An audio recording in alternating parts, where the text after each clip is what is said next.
Ciao a tutti e benvenuti in Appuntamento in Giardino. Un iscritto al mio canale mi ha ricordato che dovevo fare un video sul nido per i bombi e infatti lo ringrazio perché l'avevo messo un po' da parte per una questione di impegni, ma ci sarei arrivato prima o poi. Quindi il video di oggi è dedicato proprio a questo imenottero, questo insetto molto, molto bello, di grande importanza per l'impollinazione, che è il bombo. Come possiamo riconoscere un bombo quando lo vediamo svolazzare o posato sui fiori? Beh, è quell'insetto che ricorda molto un'ape, diciamo un'ape un po' in sovrappeso. Il suo colore è giallo e nero oppure arancione e nero e si distingue dall'ape proprio per avere una corporatura molto più spessa e per questa peluria molto abbondante sul suo corpo. Questa peluria serve al bombo per arrivare fino ai primi freddi invernali e in quella stagione fare ancora delle impollinazioni per poi morire, perché i bombi nel periodo poi invernale muoiono, non superano l'inverno. Rimane questa regina che va in dormienza e poi si sveglia alla fine dell'inverno e va alla ricerca di un qualcosa dove poter creare una nuova colonia. Quindi noi, sistemando un nido per i bombi, diamo l'opportunità a queste regine, che in questo periodo cominciano a risvegliarsi, per poter creare appunto una nuova colonia che servirà ad esempio al nostro giardino per avere dei fiori bene impollinati, perché il bombo ha un'importanza probabilmente leggermente superiore a quella dell'ape, proprio perché la sua resistenza al freddo fa sì che riesce ancora a impollinare anche le ultime fioriture prima dell'inverno, e quindi è un insetto che ha un periodo di impollinazione molto lungo, che va dalla primavera fino all'inverno, a volte alle prime avvisaglie di questo freddo invernale. Cosa possiamo dire ancora del bombo? Il bombo ad esempio è un insetto che è in grado di pungere, può anche fare abbastanza male, può anche infiammare la zona, non è un insetto pericoloso. Quello che lo distingue un po' dall'ape è il fatto che il suo pungiglione non è seghettato, quindi lui può pungere anche più di una volta col suo pungiglione, ripetutamente può anche pungere. Come dicevo, non è un insetto pericoloso, anzi è un insetto veramente molto utile in giardino, utile nell'agricoltura, utile nell'ambiente. E tra l'altro è veramente molto bello. Io spesso quando vedo i bombi mi fermo ad osservarli quando sono sui fiori eccetera, perché sono anche abbastanza hanno questi sgraziati, diciamo, anche un pochettino nei movimenti. In più le sue ali molto piccole danno proprio l'impressione che faccia fatica addirittura anche a volare, perché non ha delle ali molto sviluppate. Sono sviluppate più o meno come quelle dell'ape, ma in confronto al suo corpo fa pensare ad un animale molto pesante che fa fatica anche a prendere il volo, e quindi è anche divertente e simpatico da osservare in natura. In questo video costruiamo un nido per i bombi, ma io vi ho portato qui, in questa parte del terreno, per farvi vedere, prima di cominciare la costruzione del nido per bombo, una cosa molto importante che possiamo osservare in giardino e che è uno dei, diciamo, nidi naturali che il bombo sfrutta per creare una nuova colonia. Adesso mi avvicino con la telecamera e vi faccio vedere di cosa sto parlando. Molto spesso in giardino, nel nostro giardino, possiamo notare nel terreno questi buchi che sono particolarmente profondi. Sono buchi creati da roditori che vivono sottoterra, topolini di campagna, credo, toporagno o altri roditori, che corrono con gallerie all'interno del terreno, e questi buchi che noi notiamo sono sfruttati in natura proprio dai bombi per poter creare appunto una nuova colonia. Quindi la regina entra qua dentro e crea poi la colonia di bombi che poi usciranno per impollinare e per nutrirsi. Questo ci fa capire anche, questi buchini che notiamo in giardino, ci fa anche capire che il nostro terreno ha delle gallerie al di sotto che possono ospitare appunto diversi animali, quali questi piccoli roditori. E in più c'è anche da dire che quando ne abbiamo veramente in numero esagerato, vuole anche dire che in quel giardino lì probabilmente avremo difficoltà nel piantare ad esempio i bulbi, perché questi roditori si nutrono anche di radici e anche di bulbose. Infatti io avevo piantato una cinquantina, una sessantina di tulipani, e quest'anno su 50 tulipani vedo che se ne sono sviluppati una ventina, e quindi gli altri sono stati divorati. Quindi questo è anche un indicatore di ciò che c'è al di sotto del terreno del nostro giardino, che cosa si muove. Quindi talpe, toporagni, non sono buchi di grillo talpa, almeno non penso che siano buchi di grillo talpa, sono proprio buchi di roditori e credo che, magari mi sbaglio, possono essere buchi di toporagno.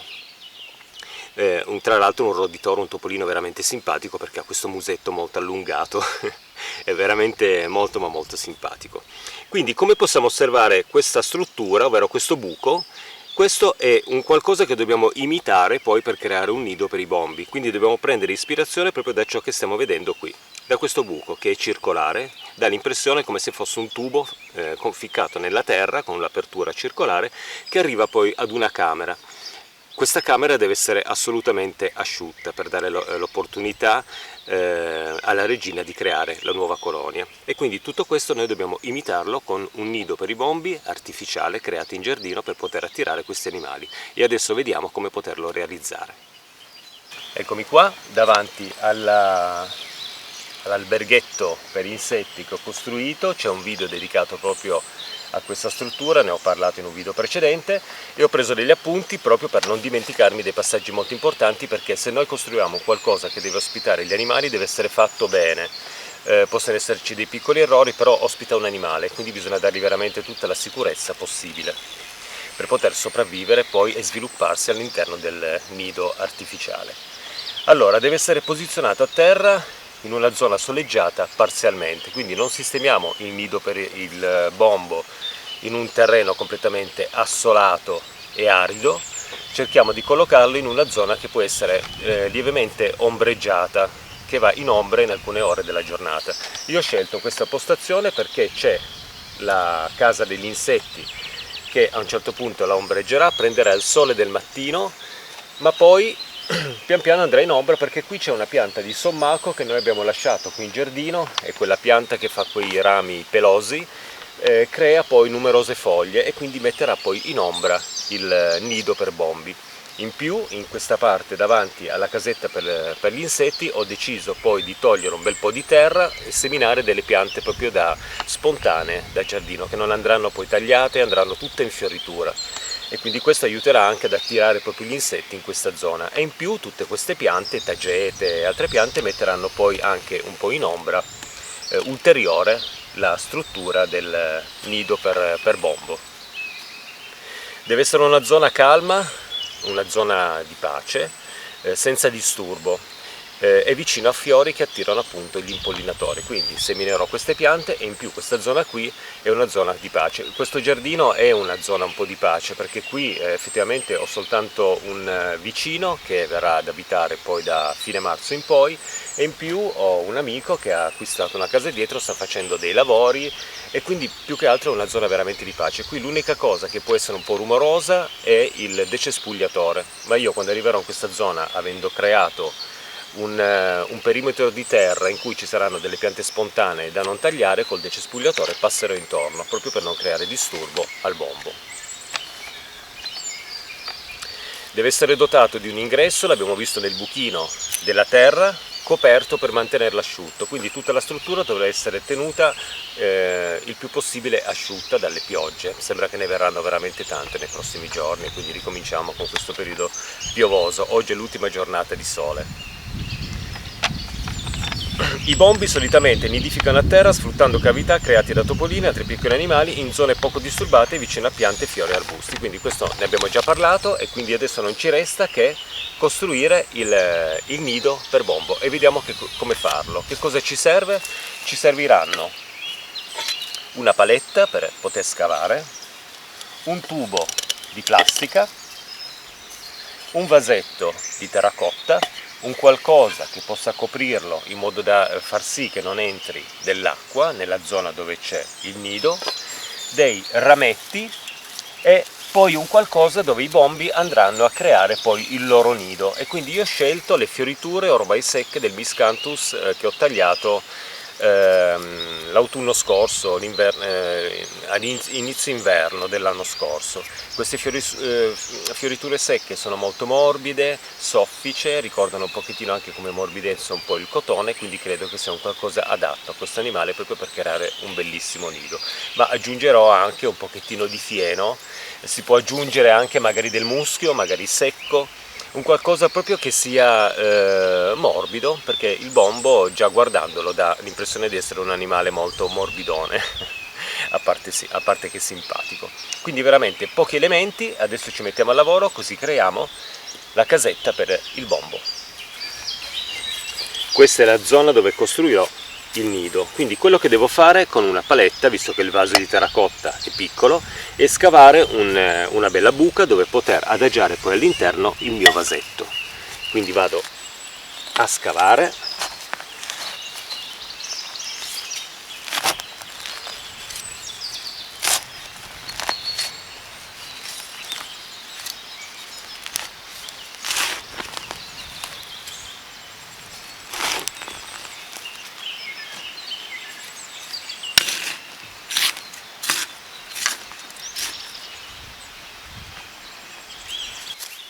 Una volta ottenuto il buco giusto perché il vaso entra in questo modo, quindi viene praticamente a livello della terra, io andrò a tagliarmi dei rametti che serviranno come drenaggio, perché qui non deve crearsi un'umidità troppo abbondante, le piogge continue possono veramente creare troppa umidità, quindi l'acqua deve proprio defluire nel terreno. Io ricordo sempre che qui in giardino ho un terreno argilloso e quindi tende a trattenere veramente tanto l'acqua, quindi creo un qualcosa che possa essere un buon drenaggio all'acqua delle piogge nella terra.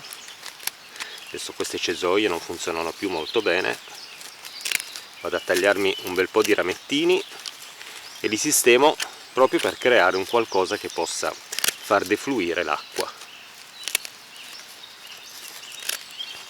Ecco fatto. Provo con il mio vasetto, così li ammucchio un po' all'interno. Ok, e qui ci siamo. Vedete che il vaso, dopo vi spiego, nel vaso ho allargato il foro di drenaggio, ma poi vediamo il perché. Fatto questo, li distribuisco per bene nella terra e vado ad appoggiare un po' del mio materiale che servirà come nido alla regina per poter creare poi la nuova colonia. Anche questo lo taglio un po', perché soprattutto alla base è un po' troppo spesso. Vado a sistemare il tutto, ne aggiungo ancora un po', senza esagerare, deve essere un qualcosa di comodo, non troppo pieno. All'interno del vaso deve esserci anche una camera d'aria, deve circolare bene l'aria all'interno. E adesso posso sistemare il mio vasetto. Metto all'interno il tutto, così facciamo una prova. Ok, quello che devo fare adesso è inserire un tubo per dare l'opportunità al bombo di riconoscere un buco come quello che abbiamo visto nella terra, quindi un qualcosa di circolare che sia l'ingresso al nido. I bombi sono molto attratti da tubi lasciati in giardino abbandonati che hanno questo buco, spesso nelle canne di bambù abbandonate in giardino per un lungo periodo ho notato all'interno poi dei resti proprio di animaletti. Mi fa pensare che sono proprio i bombi che hanno riconosciuto un buco dove poter entrare per poter creare appunto questa colonia. Quindi adesso andiamo a prendere il nostro vaso, allarghiamo il foro di drenaggio, inseriamo un tubo che io precedentemente ho tagliato un pochettino, vedete, con questo taglio un po' obliquo, non è tagliato di netto così, ma è obliquo, perché quando verrà poi fuori dalla terra, se piove l'acqua non entrerà, quindi un po' di riparo anche al tubo, perché non deve entrare assolutamente acqua all'interno del nido. Vado a sistemare il mio tubo in questo modo, in modo che possa uscire dalla terra. Ok, all'interno il bombo entrerà, la regina, e troverà tutto questo materiale molto soffice adatto a lei. Sistemo così. Ok, il tubo il più possibile vicino al terreno. Volendo possiamo appoggiare poi un sassolino, una pietrina per tenerlo magari schiacciato. Io ho preso questo tubo giallo perché mi dà l'impressione che il giallo attiri veramente tanto le api, i bombi, le vespe, e quindi sia un qualcosa che attira l'attenzione. Fatto questo, io non dovrò fare altro che riempire il tutto col terreno. Schiaccio per bene in modo da rendere aderente la base del vaso alla terra. Controllo solo, ok, c'è spazio all'interno, e vado a riempirmi il tutto. La parte sopra del vaso col tubo rimarrà scoperto. Adesso vi faccio vedere. Ok, in questo modo noi abbiamo già realizzato il nido per la nostra regina dei bombi.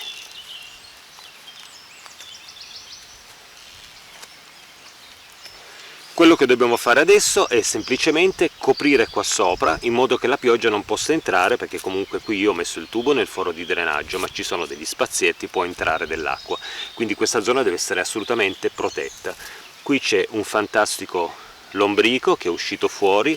Io quando vedo lombrichi, quando scavo e poi vedo lombrichi, quello che faccio è andare a sistemarli poi di nuovo sottoterra, perché mi spiace veramente vederli alla luce del sole, non la sopportano, poi si dimenano e si vede proprio che soffrono, quindi mi fanno veramente molta pena, quindi li rimetto nella terra. Adesso io ho scelto questo era un vaso di terracotta rotto, quindi torniamo a parlare di riciclo, può essere molto utile, sistemato qua sopra, in modo che non si crei una zona in modo che non entri l'acqua e non vada proprio al di sopra del vaso. Quindi questo può essere adatto, io lo posso sistemare in questo modo, o se il tubo tende a stare troppo in su lo posso semplicemente appoggiare in modo che il tubo sia a livello del terreno. Così abbiamo creato un nido per il bombo. Anche Felicino è venuto a controllare che tutto sia fatto bene. Ok, questo è tutto quello che dobbiamo fare. Adesso a me non piace tanto che il buco sia proprio appoggiato al terreno, quindi mi sposto leggermente, cambio in questo modo,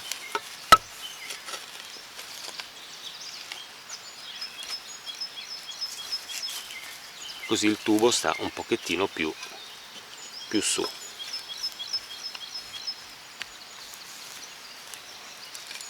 Posso ricoprire anche con terra,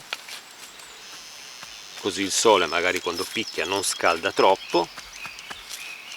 Ok, questo è un nido per i bombi. La regina riconoscerà l'ingresso da qui, entrerà all'interno e nidificherà all'interno del vasetto di terracotta, che si manterrà asciutto proprio per la copertura che ho sistemato. Bene, siamo arrivati alla fine del video. Io ho coperto il tutto con la terra, in più ho sistemato ancora dei legnetti sotto il tubo in modo da renderlo un pochettino più alto e più visibile anche allo svolazzare magari di qualche regina, in modo che possa riconoscerlo.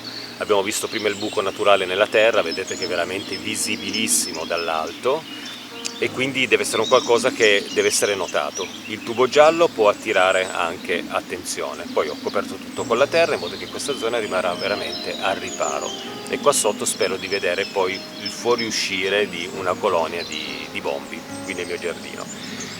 I nidi per gli insetti, le strutture tipo queste, richiedono veramente tanto tempo. Questo potrebbe essere colonizzato presto perché le regine hanno questa urgenza di creare la colonia, quindi probabilmente magari in primavera qui ci sarà una regina. Lì invece dovrò aspettare dei mesi, perché vengo spesso qua in giardino ma non vedo nessun insetto svolazzare intorno. Poi magari qualcosina c'è all'interno, è già arrivata, però solitamente questo tipo di strutture richiedono veramente tanto ma tanto tempo. Lascerò questa in giardino e vediamo, magari il prossimo anno sarà più gli insetti avranno preso più confidenza, e quindi magari arriveranno poi diversi tipi di insetti diversi. Io ho creato tanti scompartimenti e quindi ognuno dedicato ad un insetto diverso. Vediamo che cosa arriva. Spero che le uccelline adesso in primavera non arrivino a tirarmi fuori tutta la paglia che ho sistemato all'interno. Comunque questo è un video dedicato al bombo, abbiamo fatto la sua casetta, il suo nido, e spero che sia stato utile. Spero di averlo fatto anche bene. Io ho seguito le indicazioni che ho che ho guardato su internet e anche su un libro che ho a casa, riferito proprio a questo tipo di installazioni. Spero di aver fatto un lavoro abbastanza buono, ma la risposta l'avrò poi in primavera, per vedere se qualcosa è entrato dal foro per creare una nuova colonia di questi insetti importantissimi che servono all'impollinazione delle nostre piante. Io vi saluto e ci vediamo ad un prossimo appuntamento in giardino. Ciao ciao e grazie come sempre.